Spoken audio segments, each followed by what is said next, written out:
Iceland is a stable democracy with a high standard of living, and until recently, extremely low unemployment and government debt. We had the complete infrastructure of a modern society. Clean energy, food production, fisheries, with a quota system to manage them. Good health care, good education, clean air, not much crime. It's a good place for families to live. We had almost end of history status. But in 2000, Iceland's government began a broad policy of deregulation that would have disastrous consequences. First for the environment, and then for the economy.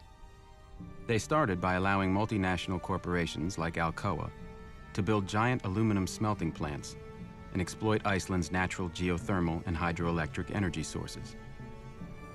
Many of the most beautiful areas in the highlands with the most spectacular colors are geothermal. So nothing comes without consequence.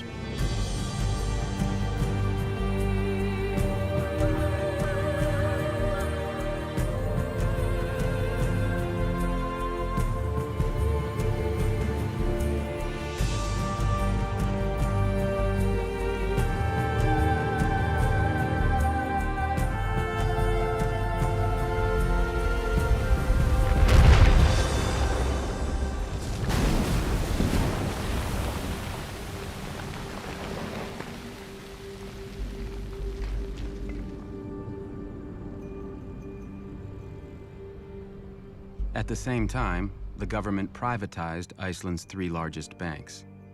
The result was one of the purest experiments in financial deregulation ever conducted.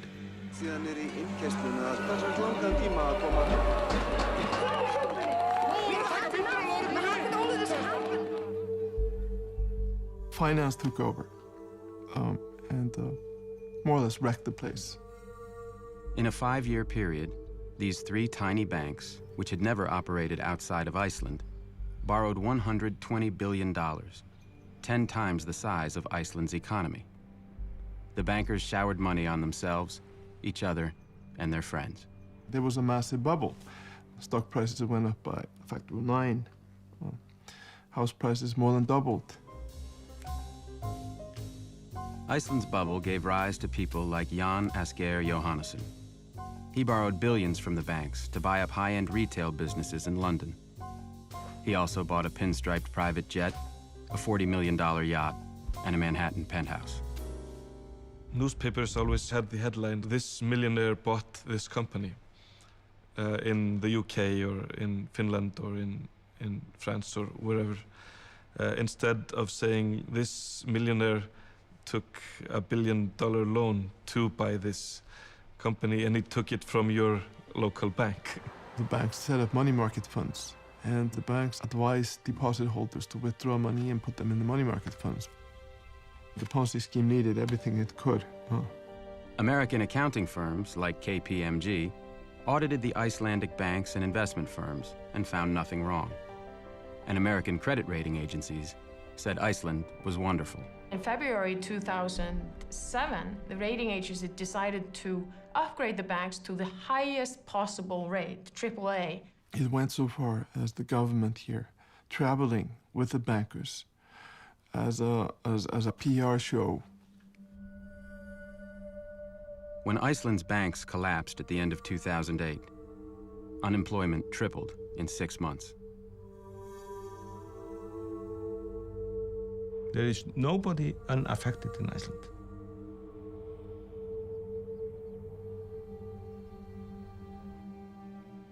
So a lot of people here lost their savings.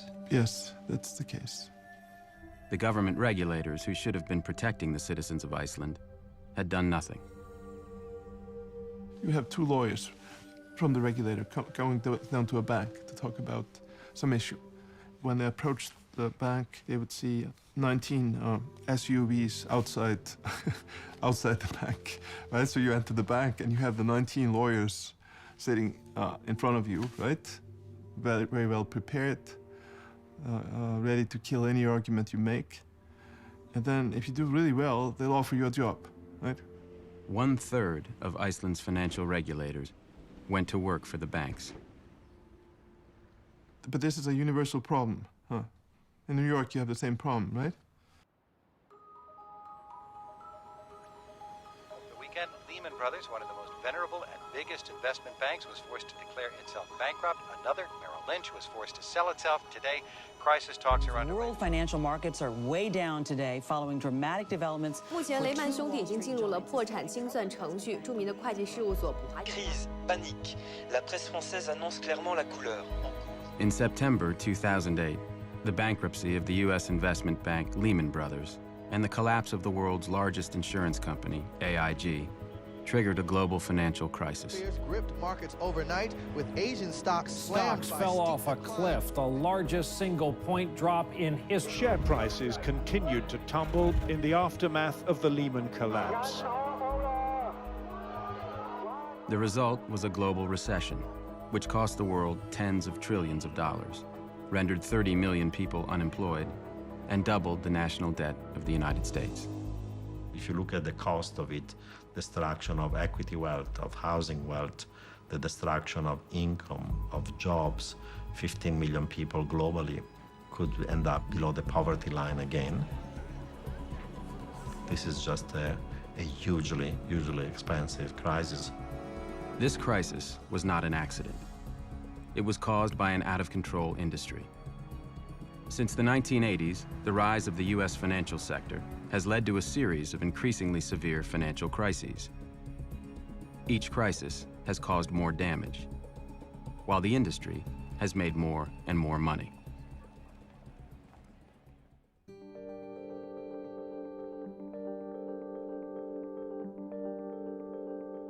After the Great Depression, the United States had 40 years of economic growth without a single financial crisis. The financial industry was tightly regulated. Most regular banks were local businesses, and they were prohibited from speculating with depositors' savings. Investment banks, which handled stock and bond trading, were small private partnerships. In the traditional investment banking partnership model, the partners put the money up. And obviously, the partners watched that money very carefully. They wanted to live well, but they didn't want to bet the ranch on anything. Paul Volcker served in the Treasury Department and was chairman of the Federal Reserve from 1979 to 1987. Before going into government, he was a financial economist at Chase Manhattan Bank. When I left Chase to go in the Treasury in 1969, I think my income was in the neighborhood of $45,000 a year. $45,000 a year.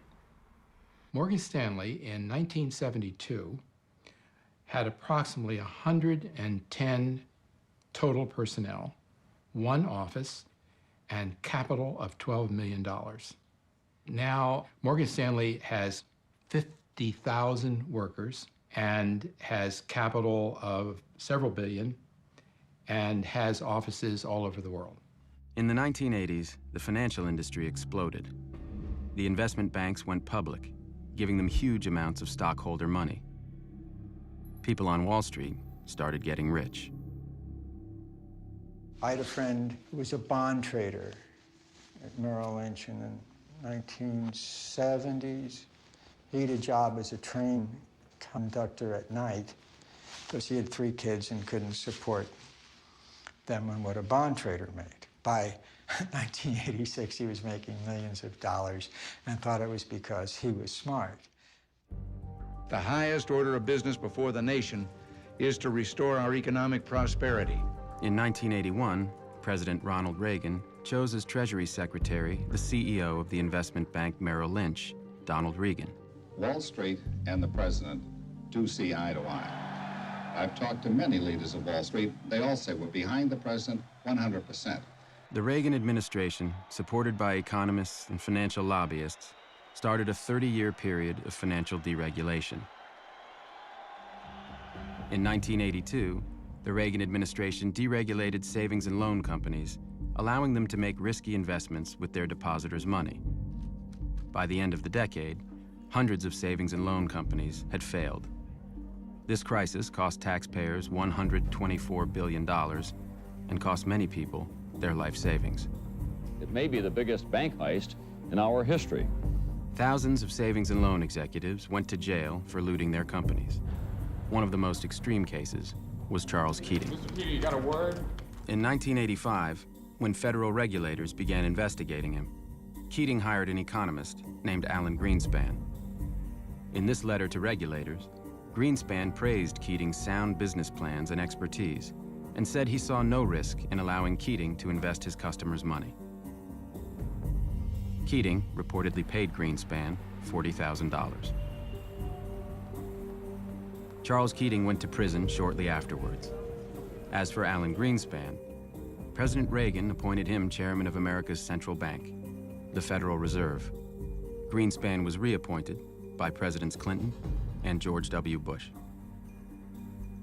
During the Clinton administration, deregulation continued under Greenspan, and Treasury Secretaries Robert Rubin, the former CEO of the investment bank Goldman Sachs, and Larry Summers, a Harvard economics professor. The financial sector, Wall Street, being powerful, having lobbies, having lots of money, step by step captured the political system, both on the Democratic and the Republican side. CEO and overseeing big strategic decisions. The problem with board composition in America is the way boards are elected. The boards are pretty much, in many cases, picked by the CEO. The board of directors and the compensation committees are the two bodies best situated to determine the pay packages for executives. How do you think they've done over the past 10 years? Well, I think that if you look at those, I would give about a B. Because A B? A B, yes. Not an F? Not an F, not an F. Stan O'Neill, the CEO of Merrill Lynch, received $90 million in 2006 and 2007 alone. After driving his firm into the ground, Merrill Lynch's board of directors allowed him to resign, and he collected $161 million in severance. Instead of being fired, Stan O'Neill is allowed to resign and takes away $151 million. That's a decision that that board of directors made at that point. And what grade do you give that decision? That's a tougher one. I don't know if I would give that one a B as well. O'Neill's successor, John Thain, was paid $87 million in 2007. And in December of 2008, 2 months after Merrill was bailed out by U.S. taxpayers, Thain and Merrill's board handed out billions in bonuses. In March of 2008, AIG's financial products division lost $11 billion. Instead of being fired, Joseph Cassano, the head of AIG FP, was kept on as a consultant for $1 million a month. And you want to make sure that the key players and the key employees within AIG FP, we retain that intellectual knowledge. I attended a very interesting dinner organized by Hank Paulson a little more than 1 year ago. With some officials and a couple of CEOs from the biggest banks in the U.S. And surprisingly enough, all these gentlemen were arguing we were too greedy, so we have part of responsibility, fine.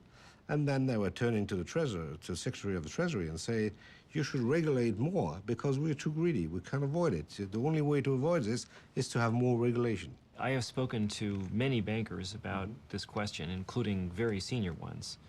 And this is the first time that I've ever heard anybody say that they actually wanted their compensation to be regulated in any way. Yeah, because it was at the moment where they were afraid. And after, when solution to the crisis began to appear, then probably they changed their mind.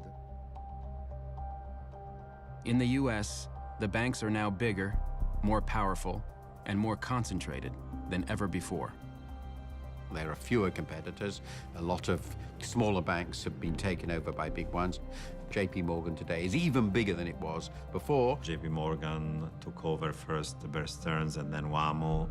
Bank of America took over Countrywide and Merrill Lynch. Wells Fargo took over Wachovia. After the crisis, the financial industry, including the Financial Services Roundtable, worked harder than ever to fight reform. The financial sector employs 3,000 lobbyists, more than 5 for each member of Congress. Do you think the financial services industry has excessive political influence in the United States? No. I think that every person in the country is represented here in Washington. And you think that all segments of American society have equal and fair access to the system? You can walk into any hearing room that you would like. Yes, I do. One can walk into any hearing room. One cannot necessarily write the kind of lobbying checks that your industry writes or engage in the level of political contributions that your industry engages in. Between 1998 and 2008, the financial industry spent over $5 billion on lobbying and campaign contributions. And since the crisis, they're spending even more money. The financial industry also exerts its influence in a more subtle way, one that most Americans don't know about. It has corrupted the study of economics itself. Deregulation had tremendous financial and intellectual support because people argued it for their own benefit. The economics profession was the main source of that illusion. Since the 1980s, academic economists have been major advocates of deregulation and played powerful roles in shaping U.S. government policy. Very few of these economic experts warned about the crisis. And even after the crisis, many of them opposed reform. The guys who taught these things tended to get paid a lot of money being consultants. Business school professors don't live on a faculty salary. They do very, very well. Over the last decade, the financial services industry has made about $5 billion worth of political contributions in the United States. It's kind of a lot of money. That doesn't bother you? No. Martin Feldstein is a professor at Harvard and one of the world's most prominent economists. As President Reagan's chief economic advisor, he was a major architect of deregulation. And from 1988 until 2009, he was on the board of directors of both AIG and AIG Financial Products, which paid him millions of dollars. You have any regrets about having been on AIG's board? I have no comments. No, I have no regrets about being on AIG's board. None? That I can say, absolutely not. Absolutely not. Okay. You have any regrets about AIG's decisions? I cannot say anything more about AIG. I've taught at Northwestern and Chicago, Harvard, and Columbia. Glenn Hubbard is the dean of Columbia Business School and was the chairman of the Council of Economic Advisors under George W. Bush. Do you think the financial services industry has too much political power in the United States? I don't think so, no. You certainly wouldn't get that impression by the drubbing that they regularly get in Washington. Many prominent academics quietly make fortunes while helping the financial industry shape public debate and government policy. The Analysis Group, Charles River Associates, Compass Lexicon, and the Law and Economics Consulting Group manage a multi-billion-dollar industry that provides academic experts for hire. Two bankers who used these services were Ralph Ciaffi and Matthew Tannen, Bear Stearns hedge fund managers prosecuted for securities fraud. After hiring the Analysis Group, both were acquitted. Glenn Hubbard was paid $100,000 to testify in their defense. Do you think that the economics discipline has a conflict of interest problem? I'm not sure I know what you mean. Do you think that a significant fraction of the economics discipline, number of economists, have financial conflicts of interest that in some way might call into question or color? Oh, I see what you're saying. I doubt it. Most academic economists, aren't wealthy business people. Hubbard makes $250,000 a year as a board member of MetLife and was formerly on the board of Capmark, a major commercial mortgage lender during the bubble, which went bankrupt in 2009. He has also advised Nomura Securities, KKR Financial Corporation, and many other financial firms. Laura Tyson, who declined to be interviewed for this film, is a professor at the University of California, Berkeley. She was the chair of the Council of Economic Advisors and then director of the National Economic Council in the Clinton administration. Shortly after leaving government, she joined the board of Morgan Stanley, which pays her $350,000 a year. Ruth Simmons, the president of Brown University, makes over $300,000 a year on the board of Goldman Sachs. Larry Summers, who as Treasury Secretary played a critical role in the deregulation of derivatives, became president of Harvard in 2001. While at Harvard, he made millions consulting to hedge funds and millions more in speaking fees, much of it from investment banks. According to his federal disclosure report, Summers' net worth is between $16.5 million and $39.5 million. Frederick Mishkin, who returned to Columbia Business School after leaving the Federal Reserve, reported on his federal disclosure report that his net worth was between $6 million and $17 million. In 2006, you co-authored a study of Iceland's financial system. Right. Iceland is also an advanced country with excellent institutions, low corruption, rule of law. The economy has already adjusted to financial liberalization, while prudential regulation and supervision is generally quite strong. Yeah, and that was the mistake. That turns out that that the prudential regulation and supervision was not strong in Iceland, and particularly during this period. So what led you to think that it was? I think that you're going with the information you had, and generally the view was that Iceland had very good institutions. It was a very advanced country. Who told you that? What kind of research did you do? You talk to people. You have faith in the central bank, which actually did fall down on the job. Clearly, this. Why do you have faith in a central bank? Well, that faith because you go with the information you have. How much were you paid to write it? I was paid. I think the number was. It's public information.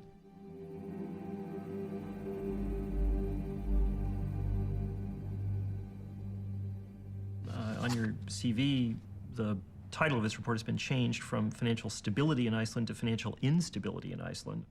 Oh, well, I don't know. Whatever it is the thing. If it's a typo, there's a typo. I think what should be publicly available is whenever anybody does research on a topic that they disclose if they have any financial conflict with that research.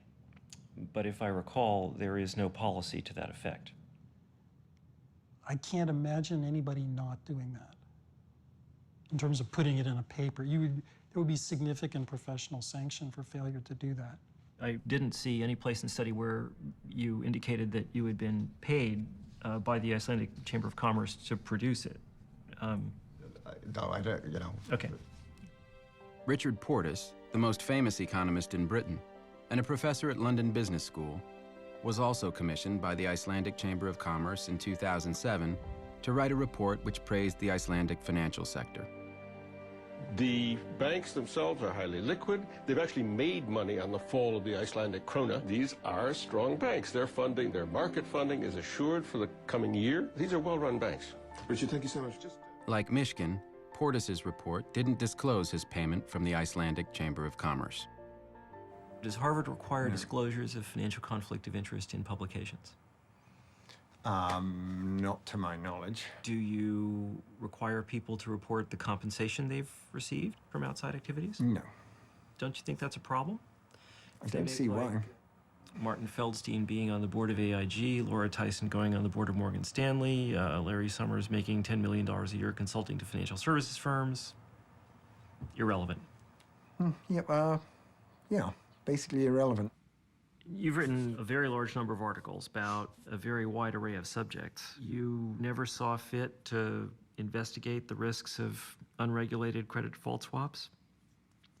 I never did.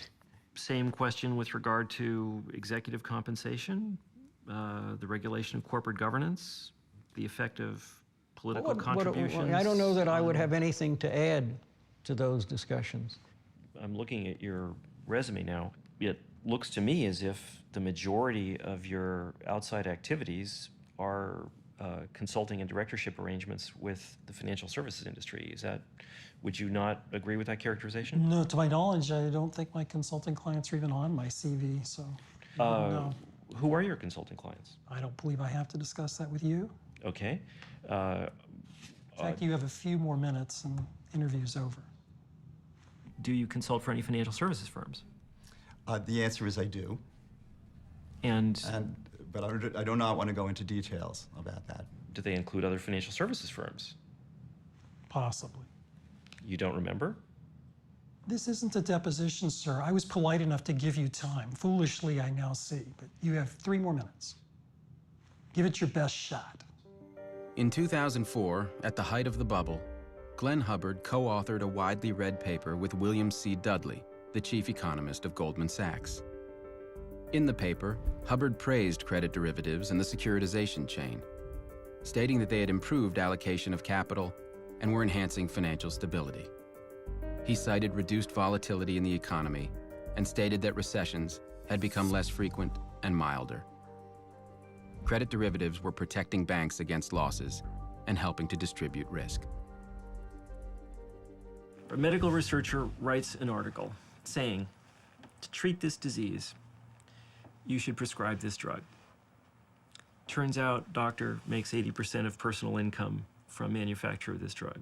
Does not bother you. I think it's certainly important to disclose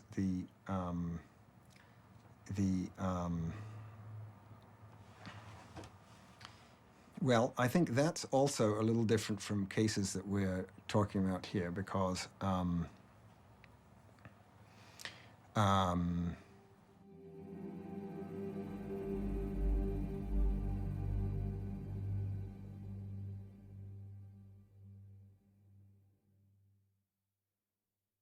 So, what do you think this says about the economics discipline? Well, I mean, it has no relevance to anything, really. And indeed, I think it's a part of it's an important part of the problem.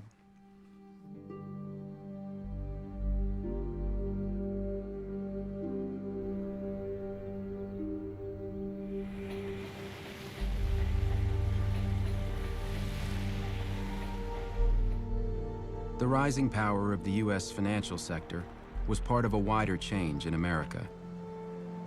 Since the 1980s, the United States has become a more unequal society, and its economic dominance has declined. Companies like General Motors, Chrysler, and U.S. Steel, formerly the core of the U.S. economy, were poorly managed and falling behind their foreign competitors. And as countries like China opened their economies, American companies sent jobs overseas to save money. For many, many years, the 660 million people in the developed world were effectively sheltered from all of this additional labor that existed on the planet. Suddenly, the bamboo curtain and the iron curtain are lifted, and you have 2.5 billion additional people. American factory workers were laid off by the tens of thousands. Our manufacturing base was destroyed literally over the course of a few years. As manufacturing declined, other industries rose. The United States leads the world in information technology, where high-paying jobs are easy to find. But those jobs require an education. And for average Americans, college is increasingly out of reach. While top private universities like Harvard have billions of dollars in their endowments, funding for public universities is shrinking, and tuition is rising. Tuition for California's public universities rose from $650 in the 1970s to over $10,000 in 2010. Increasingly, the most important determinant of whether Americans go to college is whether they can find the money to pay for it. Meanwhile, American tax policy shifted to favor the wealthy. When I first came to office, I thought taxes were too high, and they were. The most dramatic change was a series of tax cuts designed by Glenn Hubbard, who at the time was serving as President Bush's chief economic advisor. The Bush administration sharply reduced taxes on investment gains, stock dividends, and eliminated the estate tax. We had a comprehensive plan that, when acted, has left nearly $1.1 trillion in the hands of American workers, families, investors, and small business owners. Most of the benefits of these tax cuts went to the wealthiest 1% of Americans. And by the way, it was really the cornerstone in many ways of our economic recovery policy. Inequality of wealth in the United States is now higher than in any other developed country. American families responded to these changes in two ways: by working longer hours and by going into debt. As the middle class falls further and further behind, there is a political urge to respond by making it easier to get credit. You don't have to have a lousy home. The low-income home buyer can have just as nice a house as anybody else. American families borrowed to finance their homes, their cars, their health care, and their children's educations. People in the bottom 90% lost ground between 1980 and 2007. It all went to the top 1%. For the first time in history, average Americans have less education and are less prosperous than their parents.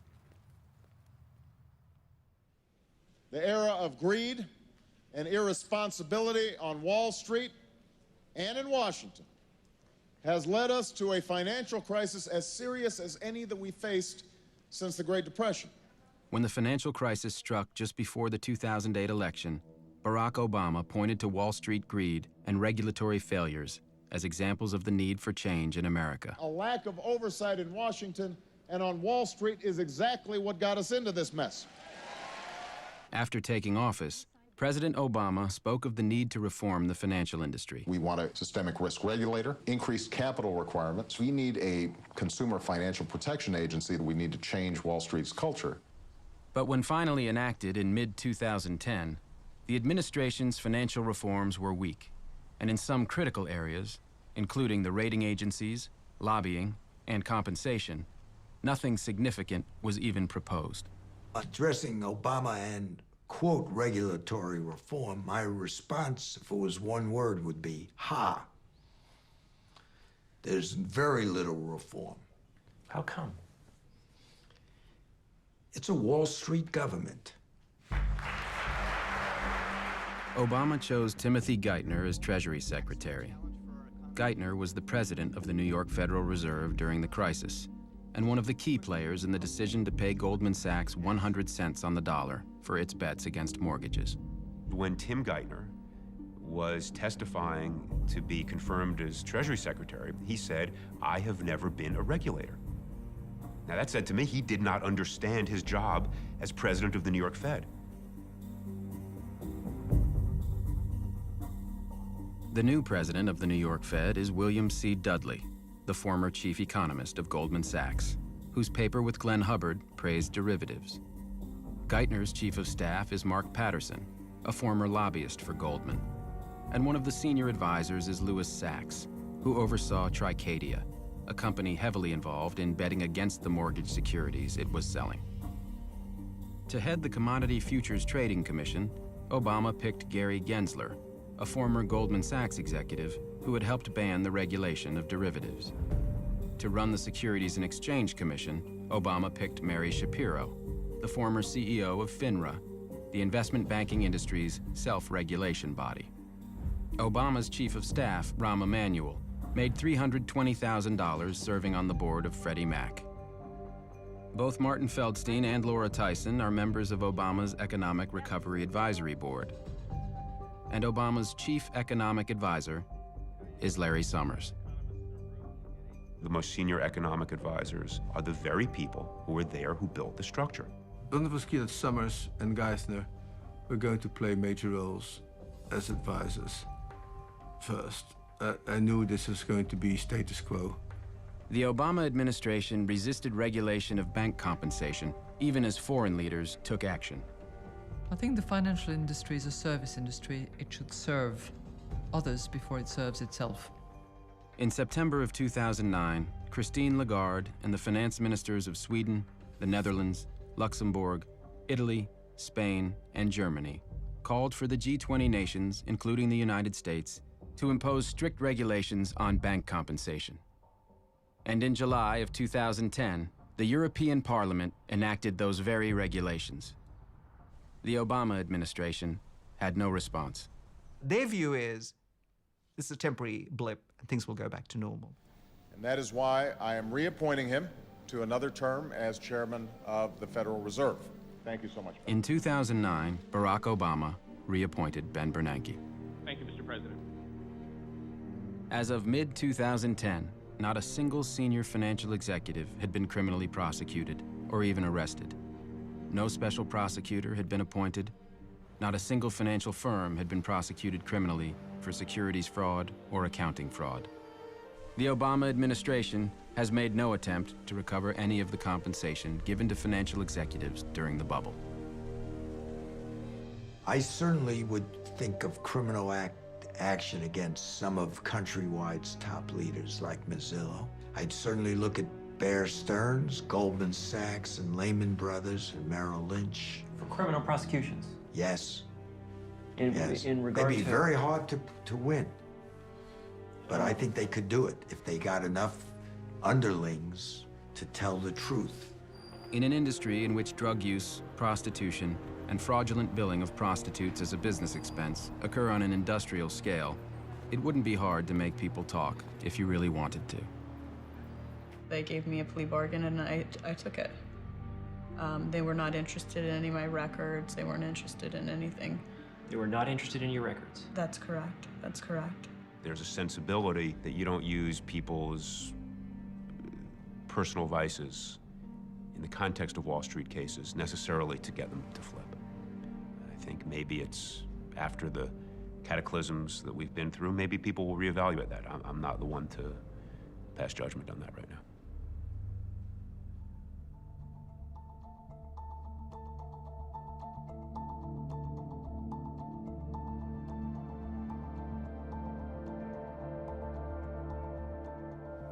You come to us today telling us we're sorry, we didn't mean it, we won't do it again. Trust us. Well, I have some people in my constituency that actually robbed some of your banks. And they say the same thing. They're sorry, they didn't mean it, they won't do it again. In 2009, as unemployment hit its highest level in 17 years, Morgan Stanley paid its employees over $14 billion, and Goldman Sachs paid out over $16 billion. In 2010, bonuses were even higher. Why should a financial engineer be paid four times to 100 times more than a real engineer? A real engineer builds bridges. A financial engineer build dreams. And you know, when those dreams turn out to be nightmares, other people pay for it. For decades, the American financial system was stable and safe. But then something changed. The financial industry turned its back on society, corrupted our political system,